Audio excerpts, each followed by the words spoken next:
Naam, mtazamaji, ripoti za hivi punde ni kwamba Samia Suluhu ametembelea gereza la Ukonga kule anaposhikiliwa Tundu Lissu. Rais wa Jamhuri ya Muungano wa Tanzania Samia Suluhu Hassan leo Mei tarehe 9 mwaka 2026 amefanya ziara maalum katika gereza la Ukonga jijini Dar es Salaam, ambapo amehitimisha rasmi programu ya mafunzo ya uongozi na kutumia muda kuzungumza moja kwa moja na wafungwa katika kituo hicho cha gereza. Ziara hiyo ya Samia Suluhu imevutia watu wengi nchini Tanzania, kwani mkuu wa nchi Samia alielekeza ujumbe wake kuhusu uongozi, urekebishaji, nidhamu na matumaini kwa wafungwa wanaotumikia vifungo tofauti katika kituo cha kurekebisha tabia.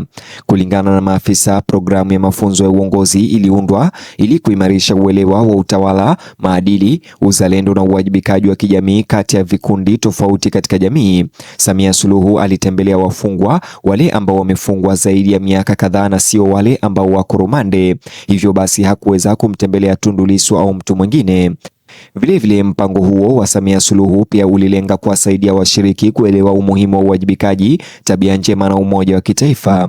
Akiwahutubia wafungwa ndani ya gereza hilo Ukonga, Dar es Salaam, Rais Samia aliwahimiza kutokata tamaa licha ya changamoto zinazowakabili. Aliwaambia wafungwa kwamba muda uliokaa gerezani haupaswi tu kuonekana kama adhabu, lakini pia kama fursa ya mabadiliko ya kibinafsi, elimu na hata kujiboresha.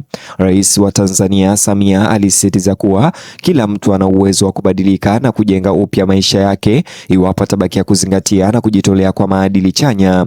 Aliwataka wafungwa kutumia programu za urekebishaji na elimu zilizopo ili kujitayarisha kwa maisha bora ya baadaye baada ya kumaliza vifungo vyao gerezani.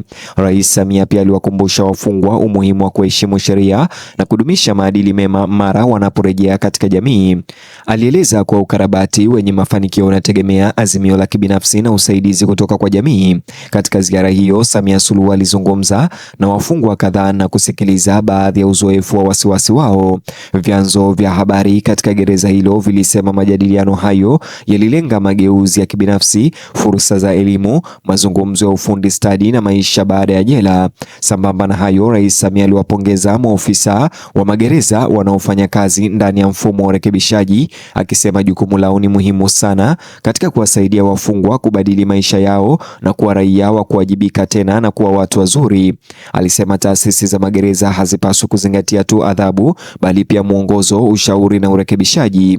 Rais Samia aliendelea kusema kuwa serikali ya Tanzania inaendelea na juhudi za kuboresha hali ya magereza na kuboresha vituo vya kurekebisha tabia nchini kote. Kulingana naye, serikali inataka magereza kutoa mazingira ya kuunga mkono zaidi ambayo yanahimiza kujifunza, nidhamu na ukuaji wa kiakili miongoni mwa wafungwa.